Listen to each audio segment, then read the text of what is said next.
publiquei, e fiz um livro chamado 68,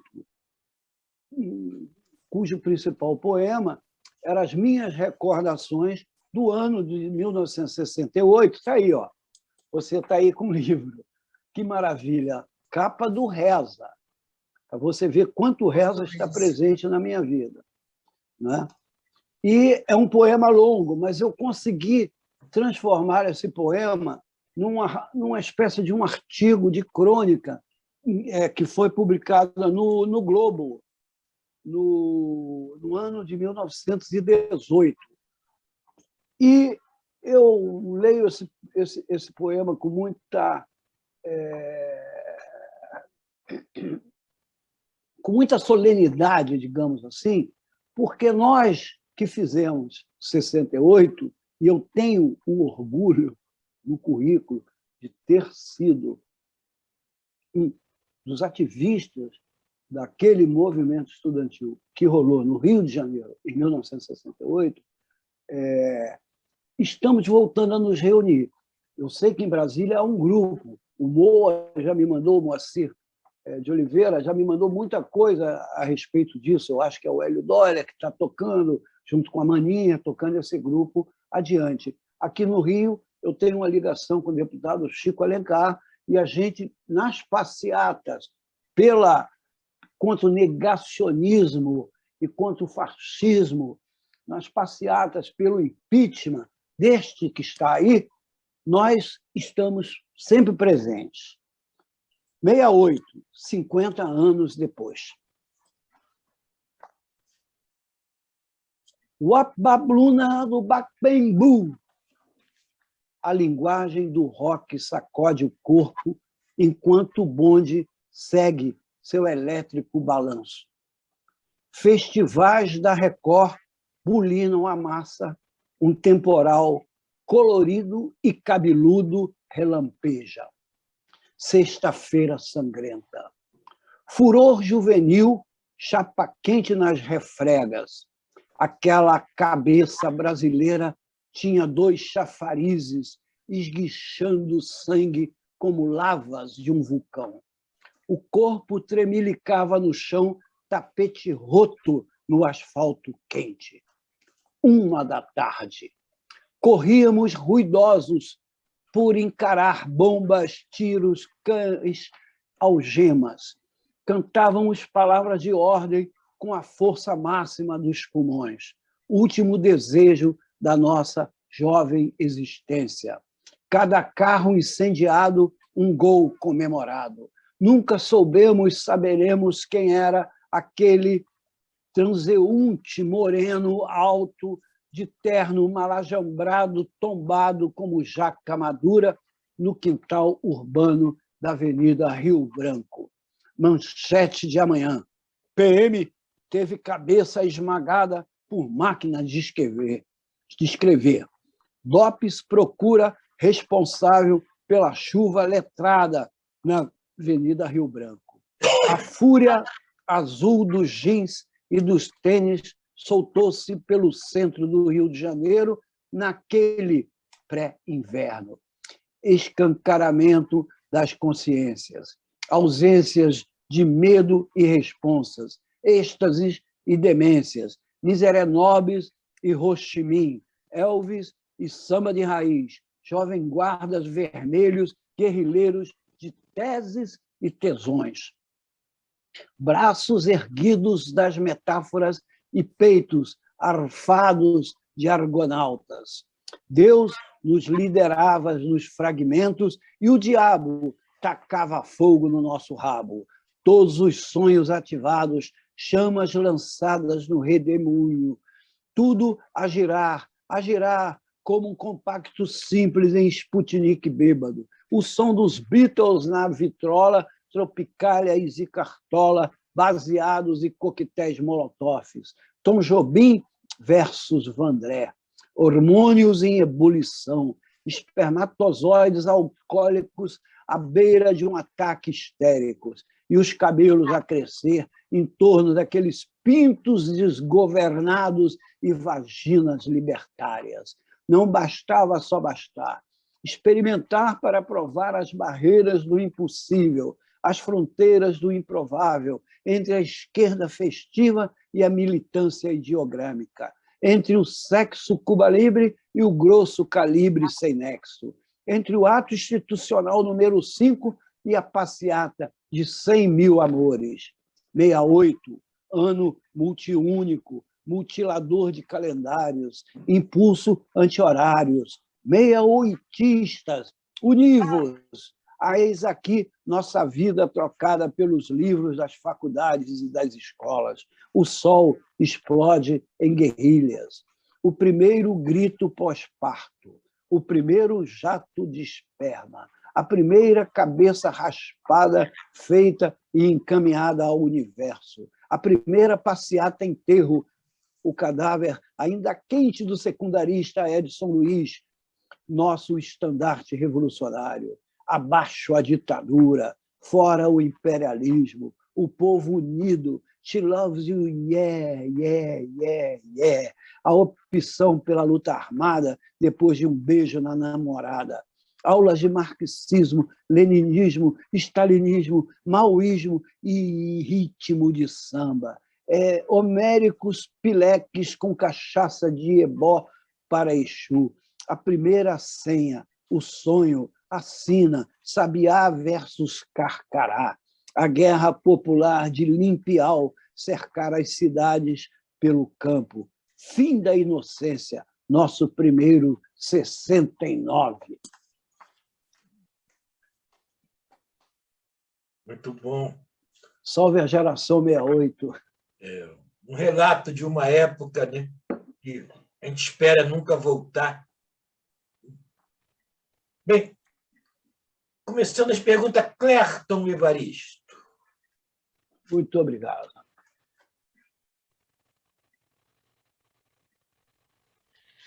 Boa noite a todos, em especial a Luiz Turiba.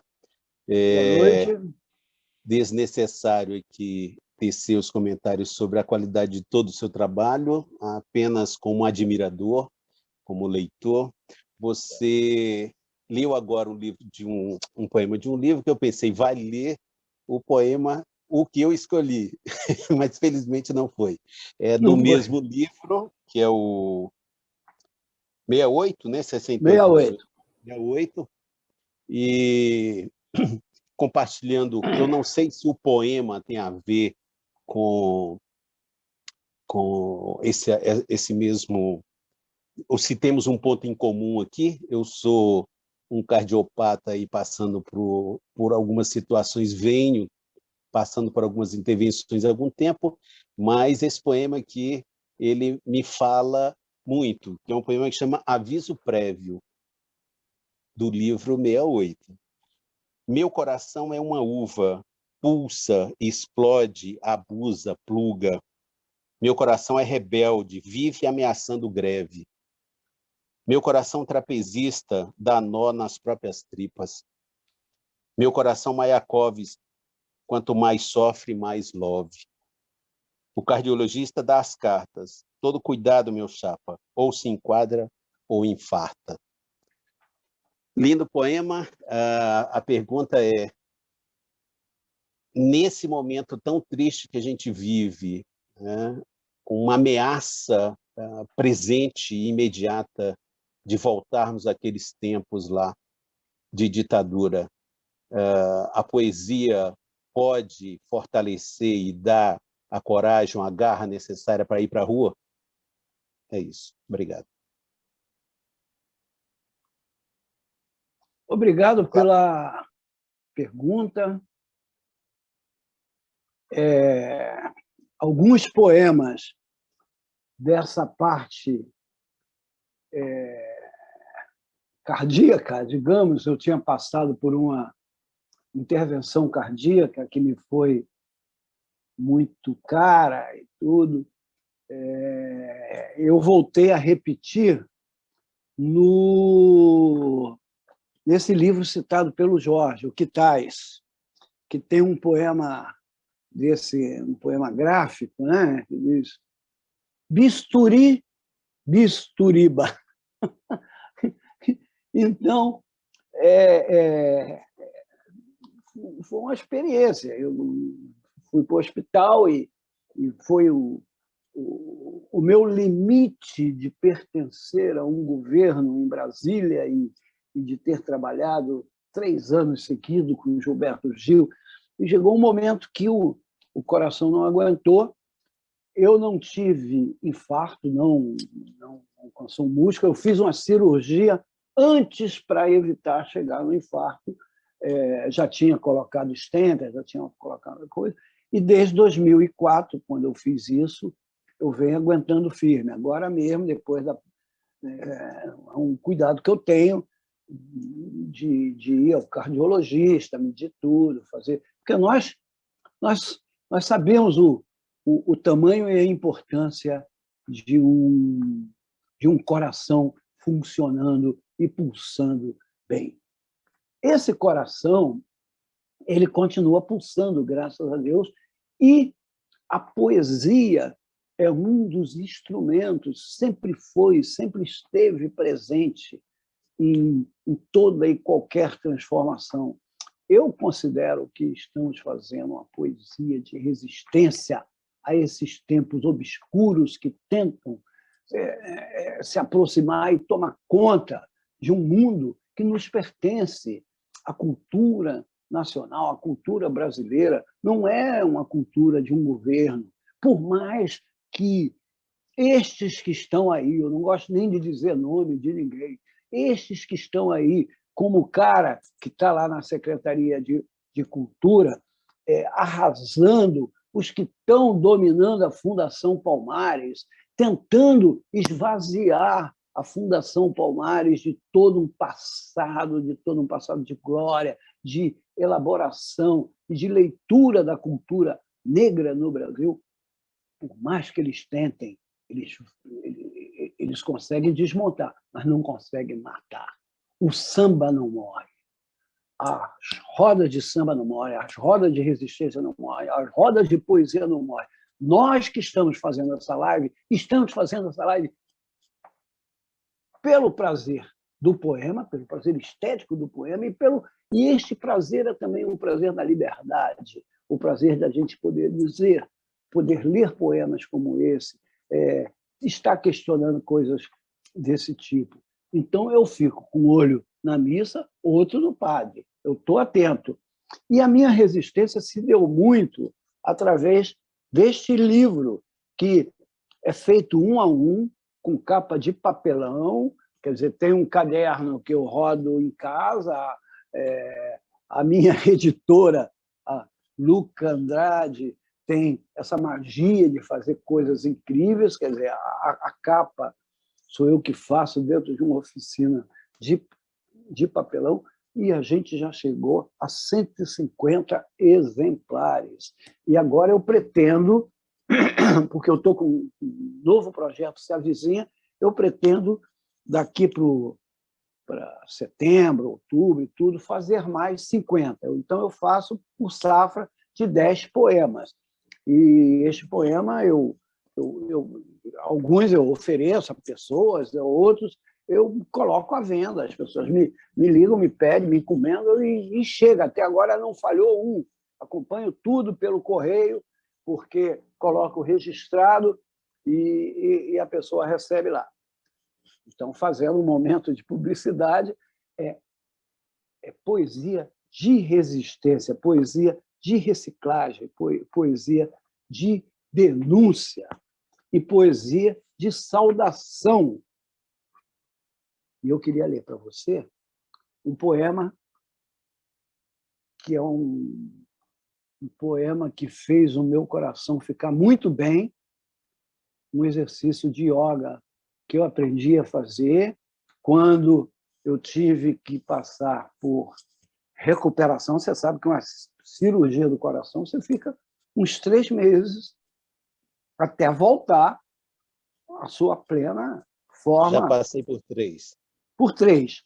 Eu passei por algumas intervenções e por uma, onde eu fiz uma renovação toda, e está aí nesse poema, uma renovação toda desse sistema viário, que troca a veia, puxa uma... Enfim, Os médicos que sabem, viva eles. Mas esse poema é um poema que eu dedico à saúde mental, à saúde física e à saúde de resistência. Ele chama-se Exercício para Engolir o Sol. E eu pratiquei durante os 6 primeiros meses da pandemia. O sol a sol, no sal, na cara encara a mais linda, pura, prima, joia rara, usina das mais cósmicas energia, a quem devora um santo devoto dia, antropofagicamente, sol me sacia com apetite de um iogue tropical.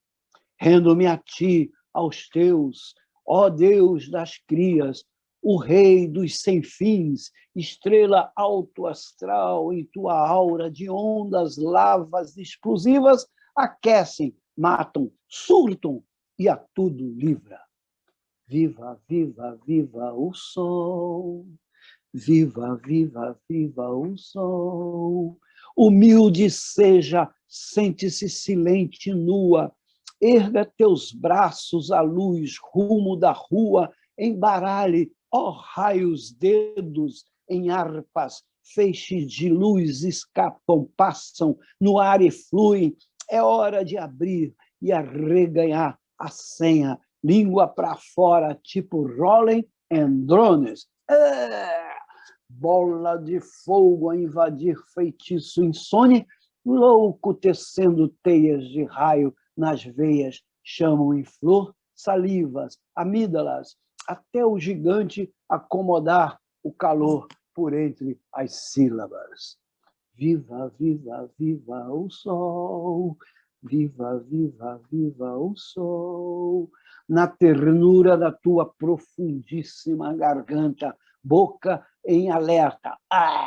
Espreita presa, o som penetra todo e a ocupa inteira. Mastigue-o lentamente em seu real sentido. O fósforo, o faro, o fogo fato em queima. Sinta suas explosões rumo ao esôfago. Deixe-o rolar na goela abaixo e bem frouxo, surfar pelos pulmões. O tino pulsa coração, até chegar ao fígado, abrasar o estômago, o astro segue em busca do seu estratofônico. O sol há de brilhar mais uma vez. Não vamos deixar o sol morrer. Maravilha, obrigado. Obrigado você pela pergunta que me permitiu falar de coração. E um vinhozinho, de vez em quando, faz bem, desobstrui.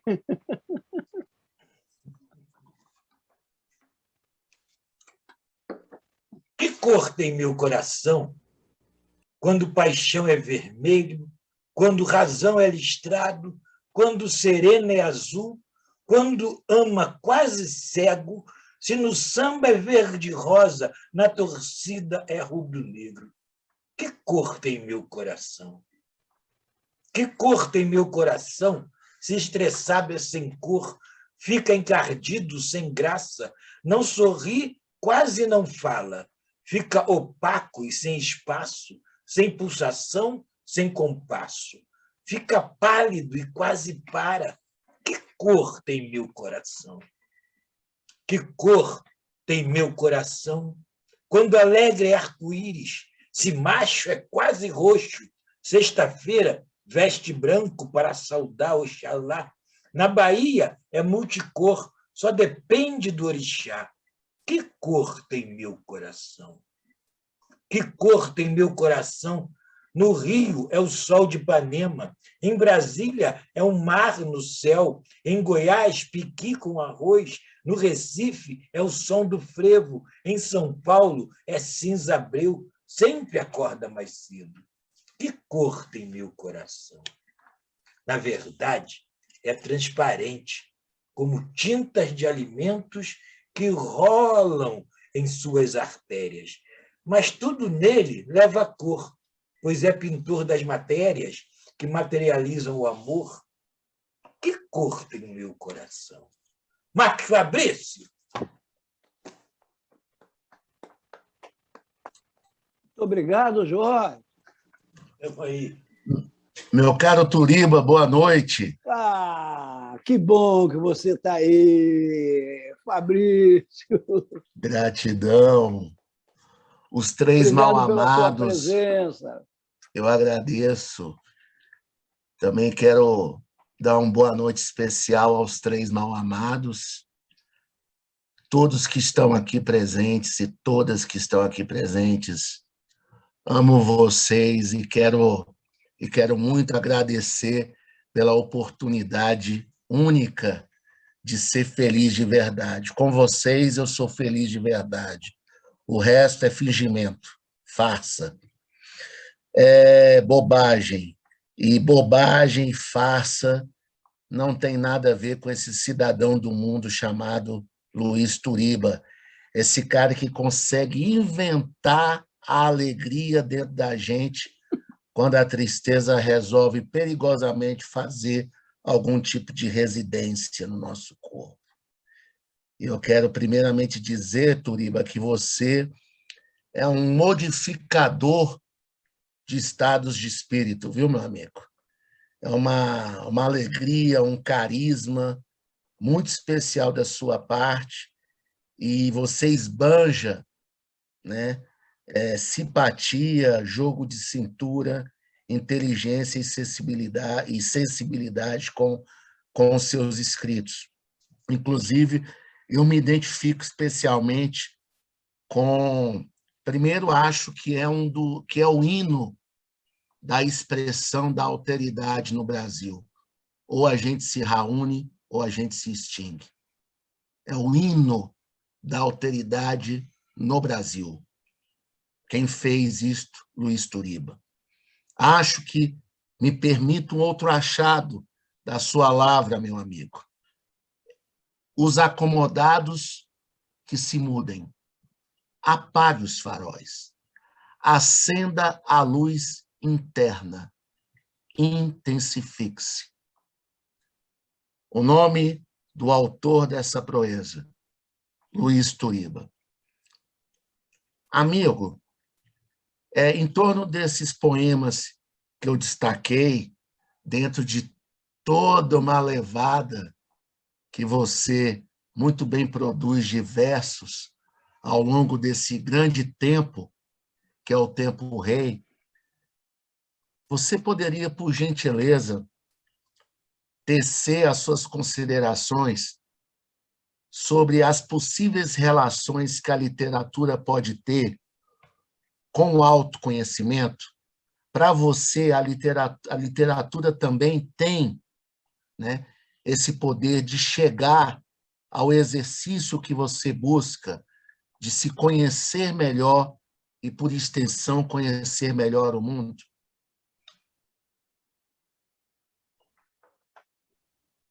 Obrigado pela pergunta, muito obrigado mesmo. E porque é para isso que existe a literatura de invenção, a literatura de linguagem. Você são mergulhos. Eu já tive a oportunidade de tecer alguns comentários anteriormente sobre justamente esse momento de magia que você sente que alguma coisa começa a acontecer, de repente você está... Eu nunca escrevo nada direto em computador, nada disso. Minhas coisas, eu sou... De vez em quando eu anoto assim rapidinho no celular, quando não tem um caderno, quando não tem um lápis. Mas o importante é você estar cercado com os caderninhos, com as pequenas anotações, que é daí que você começa a garimpar e que você pode vir a bamburrar, né? Você está sempre à caça desse autoconhecimento que você fala, dessa busca, que é uma busca interior com respostas e sinalizações externas. Afinal de contas, nós temos o poema, especialmente este ser, como dizia Manuel de Barros, que o poema é um... Bom, já vou me lembrar, mas ele é uma peça artesanal que vão se encaixando e que vai revelando o autoconhecimento da sua visão do mundo que lhe cerca e do seu crescimento interior. Esse poema que eu acabei de ler, o poema de Engolir o Sol, né, é um poema de um exercício milenar. É um poema dos iogues, é um poema que você tem que ter uma postura de humildade e de oferecimento do seu corpo e da sua respiração e dos fluxos dos seus neurônios para o resto do corpo, entendeu? De entrega àquele momento que eu fico imaginando assim, eu gosto muito de sentar na beira do mar e ficar olhando as ondas, ficar olhando aquele mar, aquele movimento que tem uma dança própria, que tem um estilo próprio e tudo. E fico imaginando quando os surfistas, os nadadores e tudo mergulham para tomar conta daquilo, para dominar aquilo. É um exercício de autoconhecimento e de interiorização de tudo aquilo que a natureza pode te oferecer. Meu amigo, então, eu quero lhe agradecer aí pela resposta. Quando eu leio você, eu tenho sempre a linda sensação de experimentar os exercícios de liberdade que você também propõe nos seus textos. Eu acho isso também muito necessário salientar, os exercícios de liberdade que você propõe na sua poesia e como você também busca enquanto pessoa e enquanto poeta, enquanto comunicador. E só um ponto que eu gostaria de também acrescentar é que eu acho que há uma característica também no seu trabalho, que é muito importante, que é essa interface entre a poesia e a prosa, né? Esse seu lado como repórter, como jornalista, a gente vê também um Turiba crítico dos costumes se fazendo contador de histórias, né? Contador de ocorrências. E essas ocorrências ela tem o seu lado factual, mas é um factual transfigurado, inventivo, pela própria razão de ser da poesia. Mas há uma âncora no real, quando você se propõe a contar histórias, fazer denúncias. Há um trabalho muito ativista no seu exercício de escrita, que também é importante ressaltar, que você chama de literatura de liberdade, eu achei bacana essa expressão, né? E essa literatura de liberdade que ela se apresenta esteticamente e com uma força também muito grande no seu fazer político, né, enquanto escritor. Isso é também bastante rico para nós leitores acompanhar o que você vem fazendo. E eu quero vida longa para você, para a sua poesia, que você continue nos brindando aí com muitos e muitos escritos e com essa vida alegre que você sempre nos convida a experimentar, meu amigo. Fabrício, muito obrigado. É sempre bom papear com você. A gente sabe que, de vez em quando, a gente se liga aí altas horas da madrugada ou qualquer hora do dia.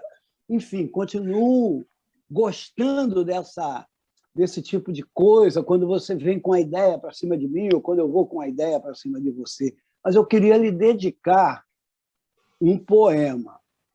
Aliás, dedicar a todos que estão assistindo isso aí, que é um pouco dentro dessa linha da observação daquilo que está em seu redor e daquele momento que você fotografa e faz transcender o que está acontecendo, enfim, no seu entorno, nas suas fronteiras, na sua busca de conhecimento e de angústia de traduzir o que temos que traduzir. Chama-se Global Libar. Bar.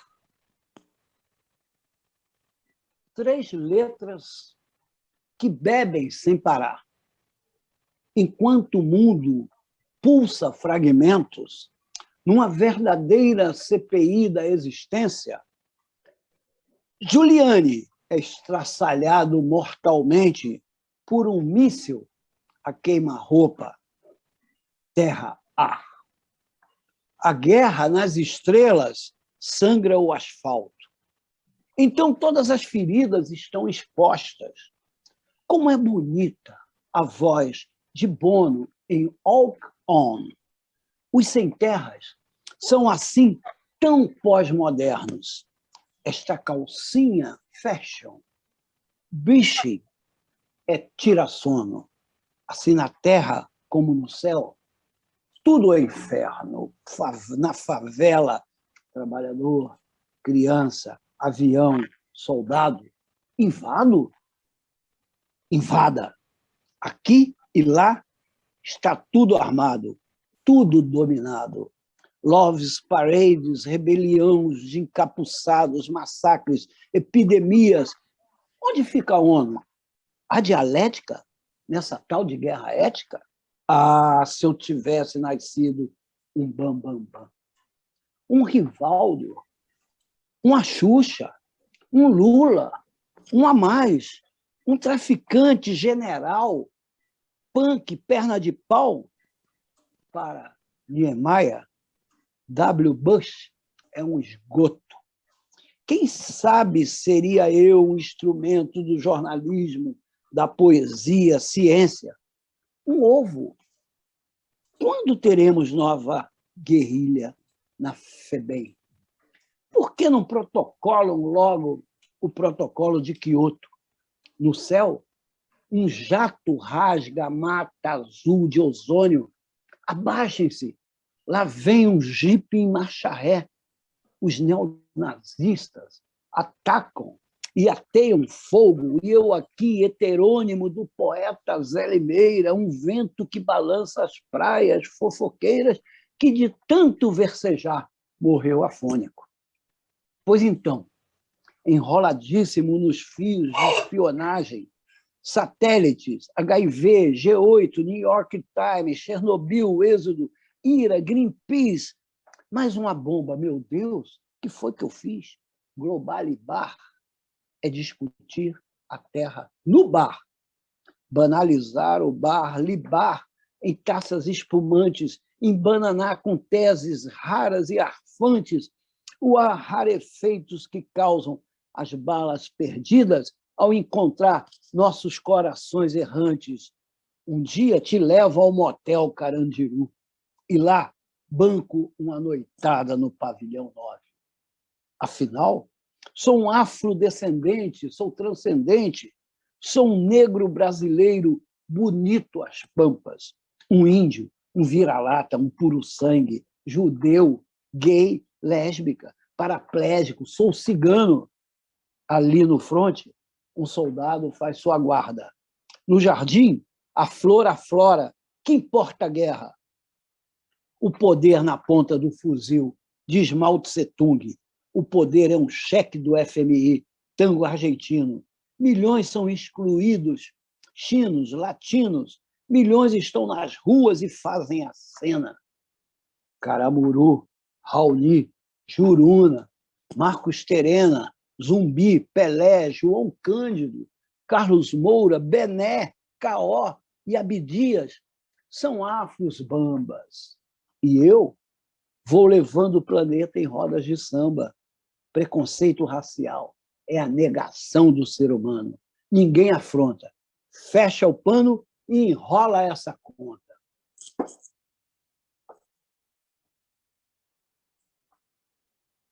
Muito obrigado, Turiba. Muito obrigado. Já falou-se Manuel de Barros. Há uma coisa que eu cheguei a acompanhar por um bom tempo, né? Em que a Bric Brac bateu um papo com o Manuel de Barros, né? Eu não sei se eu estou enganado, né? Mas, enquanto antes disso, falou-se também de poesia, alguns toques da poesia. Poesia fêmea, contraditória, te detestam, multifária, mais putifária que a mulher de Putifar, mais Ofélia que ímen de donzela, na antessala da loucura de Hamlet. E por que és feita de palavra e não sabes contar nenhuma história?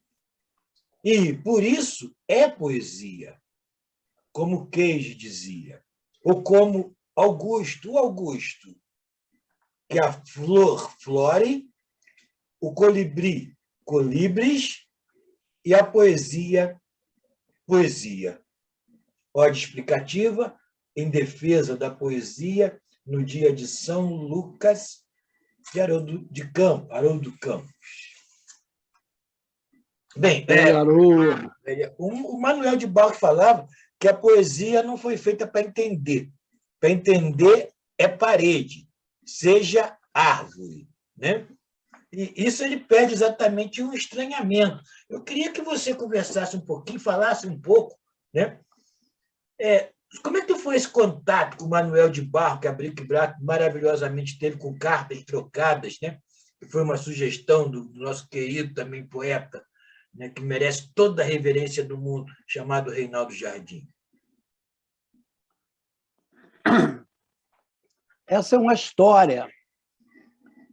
Olha só, Jorge, eu acho que essas lives assim que eu tenho participado e tudo está me convencendo cada vez mais que da riqueza histórica, estética, poética e da revista Bric Brac. Essa revista que você deve ter todas, você é um belo colecionador, eu tenho uma coleção toda encadernada e tudo. Isso eu já tenho conversado. Recentemente eu fui a Brasília e dei uma entrevista e conversei muito com o Moacir Oliveira, que é um rapaz, um poeta, um fazedor fez até um trabalho incrível em cima do Liga Tripa, e que trocamos uma ideia sobre digitalizar toda a coleção da Bric Brac para botar à disposição de tudo, fazer um site de tudo. Bota logo tudo que está lá, porque fala-se muito, mas é preciso conhecer mais, é preciso saber das entrevistas da Bric Brac. A Bric Brac tem um trabalho jornalístico impressionante. A Bric Brac entrevistou durante 11 horas, eu estou falando 11 horas, o cantor e compositor Paulinho da Viola, entendeu? Que contou toda a história dele na Portela, da velha guarda da Portela e tudo isso, e que deu até um filme da Marisa Montes. E, em relação também, a Bric Brac entrevistou Pierre Verger, a Bric Brac entrevistou Dona Anísia Dal Silveira, a Bric Brac fez um papo incrível entre Augusto de Campos e tem a história da entrevista de Manuel de Barros. Aliás, sobre essa história, eu fui convidado, aí antes da pandemia, 2018, para participar de um simpósio. Até o Cláudio, que recentemente fez um trabalho com a gente sobre a Revolução Cubana e tudo isso, com vocês, né? Eram um dos convidados de vocês e tudo. Ele participou disso, falando sobre as revistas literárias. E eu fui lá para contar. Quer dizer, o meu convite era específico, falar sobre a Bric-a-Brac, e entre os temas enormes da Bric-a-Brac, porque a Bric-a-Brac dá temas incríveis, eu fiz um breve papo, cheguei a escrever a poetografia barresca diante de uma parede, onde eu conto na linguagem, aproveitando essa linguagem do Manuel, com tudo que eu aprendi na convivência com o mestre, como foi que nós nos aproximamos dele, como foi que a gente conseguiu domar a fera, como foi que a gente conseguiu convencê-lo a nos dar uma entrevista, como essa entrevista aconteceu através de troca de mais de 50 cartas, durou 6 meses de conversa, e metade desse material foi deixado de lado, porque era quase que ensaios. Nós fizemos 3 ou 4 visitas a Campo Grande, na casa dele. Ele conseguiu dar um pileque tremendo no Reza, que era o nosso bebedor, campeão de medalha olímpica. Manuel chamou o Reza para tomar caldo de piranha. Chamou todos nós, João Borges, eu e Reza. Éramos os 3 que estávamos lá. O Luciano não tinha ido, o resto das pessoas também não. E conseguiu derrubar com bom Scott, 17 anos, a invencibilidade do Reza, que era tido como um cara que bebida nenhuma derrubava, que aguentava firme. Mas foi caldo de piranha e o uísque, 17 anos, e o Reza veio a nocaute, quer dizer, só acordou no dia seguinte. Mas, então, há um texto, eu queria chamar a atenção das pessoas, já que a gente está falando, que eu não vou ler aqui, que é quase que uma conferência, eu não vou ler aqui uma conferência. Há um texto aqui no Desacontecimentos, é uma parte final do Desacontecimentos, chama Desacontecimentos Acontecidos, onde está esta palestra, onde eu republico essa palestra que eu fiz na Universidade Federal, da Faculdade de Letras, da Universidade Federal Fluminense, aqui em Niterói, sobre o nosso encontro com o Manuel de Barros, como tudo começou, enfim, na linguagem dele. Tudo. E eu só quero ler a introdução da palestra. Meu gozo é meu gemer, meu gozo e meu gemer é no fazer. Esse fazer que vem mais do sanie do que da saúde. Um fazer solitário, estercorário, onde entram harpas, sapos, trolhas e o ovo do sol. Era assim que ele definiu o prazer dele. E no caminhar da entrevista, o que é importante, isso foi apontado pelo linguista e acadêmico, dicionarista Antônio Ais, foi que o Manuel foi revelando o seu projeto de poesia. A cada resposta, as respostas eram por cartas, e às vezes a gente demorava quase um mês, ele não escrevia, aquele silêncio, a gente naquela angústia, aí chegava aquela cartinha, aquela letrinha bem pequenininha, quase que era tudo poesia, ali não tinha sobra, não sobrou nada. Não. Quando ele teve uma carta que ele pediu, anula essa não vai mais, tem muita bobagem, e essa não foi. A gente, óbvio, tiramos xerox e devolvimos para ele, porque ele não queria que publicasse nada, nem depois que ele morresse, nada disso. Mas a gente ficou com xerox aqui. Mas foram muitas coisas, e ele chegou a participar ativamente. Ele veio ao lançamento da Bric-a-Brac, veio escondido ali na galeria, onde o Ivan Presença, no Conic, onde o Ivan Presença tinha a livraria Presença. Você sabe que ali rolou muita gente. Renato Russo foi a lançamento da Bric-a-Brac, e Manuel chegou devagarzinho, entendeu?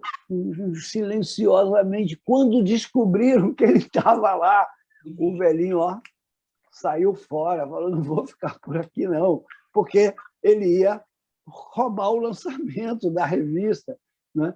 Que tinha entrevista com ele, que foi uma entrevista editada pelo João Borges, jornalista João Borges, e por mim, com participação do Reza e da Lúcia, todo mundo participou ativamente, foi uma construção coletiva, mas...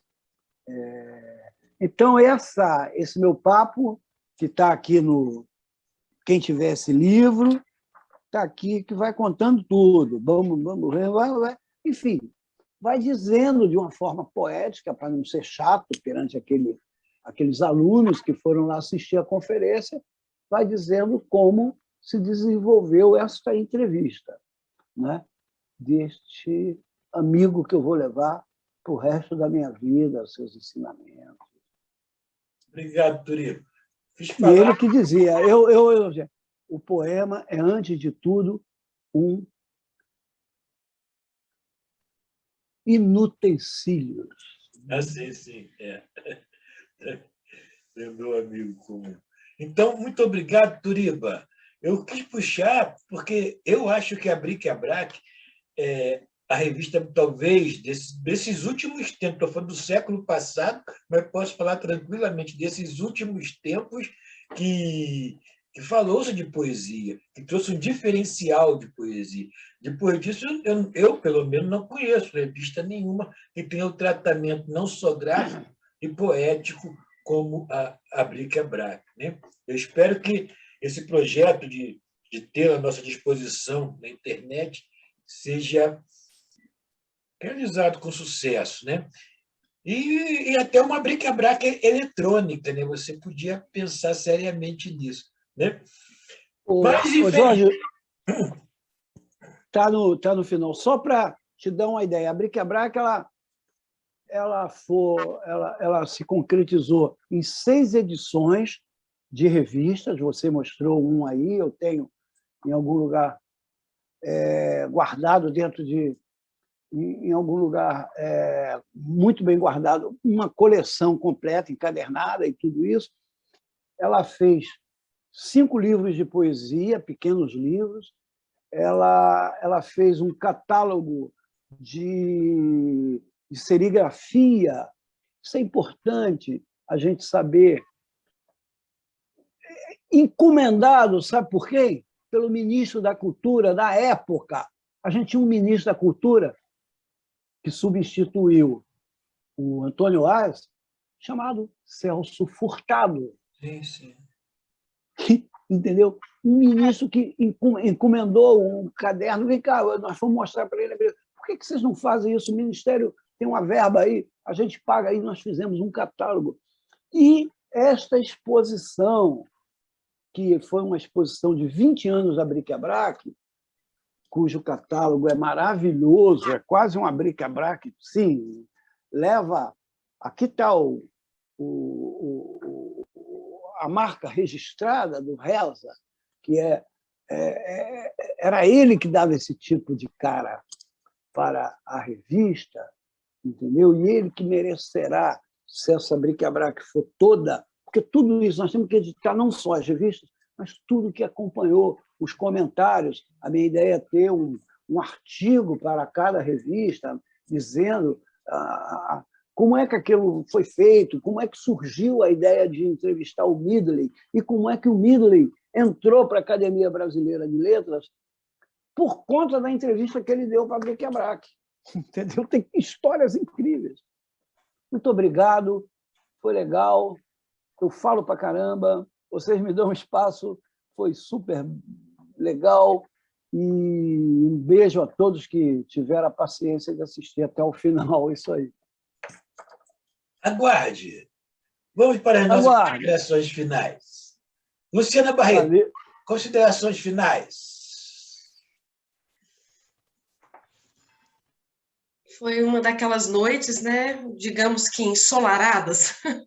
O sol quase da meia-noite chegou a gente. De fato, você nos incendeia, nos acende de uma maneira extraordinária. Como o Fabrício disse, né, de uma maneira muito bonita. Né? É isso que você aplica na gente. E é o entusiasmo. Etimologicamente, entusiasmos significa entusiasmos, você portar um Deus interior, né? Tem o Theos em entusiasmo. Então, é quem tem um Deus interior, e é isso que você nos traz. E é muito bom, muito bom. Uma descarga de energia, de vida, né? Poética, política, ativista, de alteridade, humanitária, divertida, porque alegria, né? Lembrando o nosso Caetano, é fundamental. Alegria é a prova dos 9, sim, sempre. Eles não suportam nem a alegria, nem a poesia. E eu me lembro de você ter publicado na revista Cerrados, a nossa revista literária lá da UNB, um pequeno artigo muito interessante, em que você fala que o bebê, né, traz a palavra movimento. Assim, ao ele manejar e capturar, né, os signos e tentar vertê-los em significado, toda essa brincadeira que o bebê dá conta é o que o poeta faz. E é muito lindo que você termina com Manuel de Barros e com Guimarães Rosa, né? Como assim, ser poeta é desaprender, é como está no seu livro, é desacontecer. Então, de fato, só agradecer. E aqui, o seu poema, que eu adoro, né? Porque o bom poeta é aquele que dilata a linguagem, que não necessariamente alcança, né? Por isso, ele erotiza. Borboletas, borboletrem. Quando você borboleta, eu te aeroporto. Quando você bicicleta, eu me arco e flecha. Quando você me poeta, eu te arreio rimas. Quando você se planeta, eu te arejo o cosmos. Quando você me soletra, eu te armo pousos. Quando você se escopeta, eu te arte em balas. Quando você biblioteca, eu te aço as bíblias. Quando você me encapeta, eu te aero os gozos. Com esse poema, gostaria de encerrar e agradecer. E estamos juntos em tudo. Um abraço. Salve! Salve! Irmãos amados!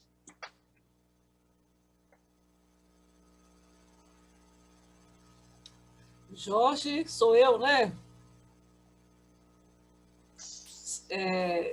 Isso. Marlizinho. Isso, querido. Eu queria agradecer muito, Luiz Turiba, por essa noite, a todos que estiveram aqui presentes, que nós nem citamos nominalmente, mas vai os nossos agradecimentos. E eu queria mesmo desejar a todos um brique abraço, né, dialogando com o Turiba, e dizer que o Turiba traz essa lição do fazer poético, né, como um discurso mesmo amoroso, né, como a literatura dele como uma forma de resistência e, ao mesmo tempo, de celebração da vida. Né? E é para mim que fica essa lição, né, que continuemos na resistência, continuemos celebrando a vida via linguagem, que eu acho que esse é o nosso caminho possível do momento. Né? Então, vou finalizar desejando a todos clorofila e paixão, né? Assim como compareceu, né, isso no poema do Turiba, chamado Poeta e Alquimista. Bebo água como te bebo, límpida, líquida corrente, cada gole goela abaixo, fluidos positivos de saúde, suor e saudades. Folhas cubram nossos caminhos de clorofila e paixão. Clorofila e paixão para todos. Boa noite. Luiz Turiba, considerações finais. Eu que agradeço, né, Jorge? Porque isso nos retroalimenta, não é? Papear com amigos, inventar.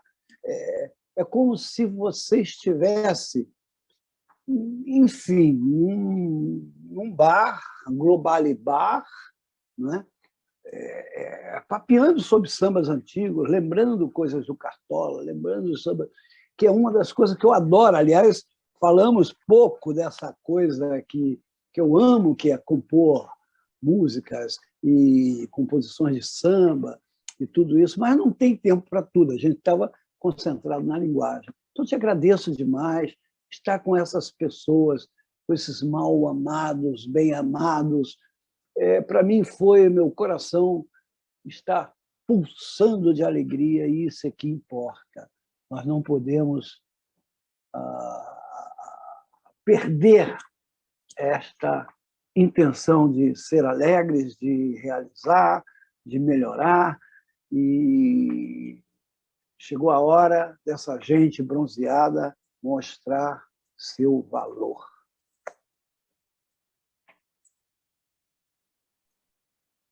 É isso aí, Turiba. Os Três Mal-Amados agradecem assim, imensamente. Realmente tem muita coisa para falar, né? Por isso que eu li a sua mini-biografia em rotação 78, para poder ler pelo menos a metade, né? Porque é muita coisa, né? Tem edição da revista quando estava na Câmara Distrital, que foi um trabalho maravilhoso. Quer dizer,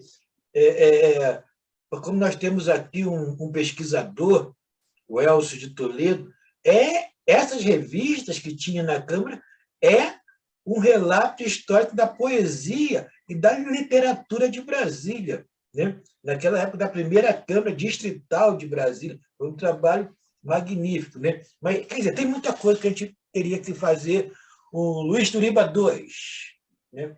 Porque esse aqui foi muito curto. Mas foi agradabilíssimo, tanto que o tempo passou.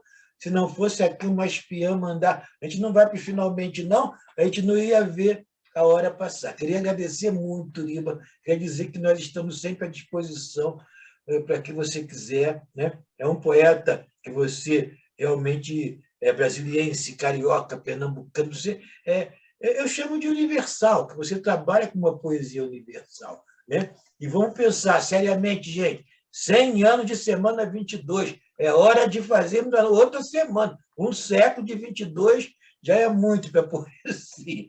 Muito obrigado. Pensar nisso. Pensar nisso, né? Muito obrigado. Fazer uma temporada só disso. Foi uma boa. Verdade, verdade. Queria agradecer a todos. Só passar o nome de quem esteve por aqui para ficar registrado e quem está ainda, né?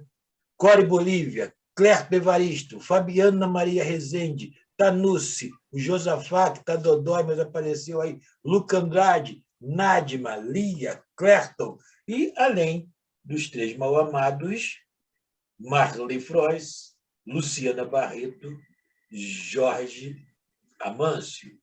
E o Fabrício, que apareceu aí também. Agora todo mundo aí. Fico feliz. Boa noite a todos e viva a poesia! Boa noite, Viva! queridos. Boa noite. Obrigada. Boa noite. Obrigada pelo sol.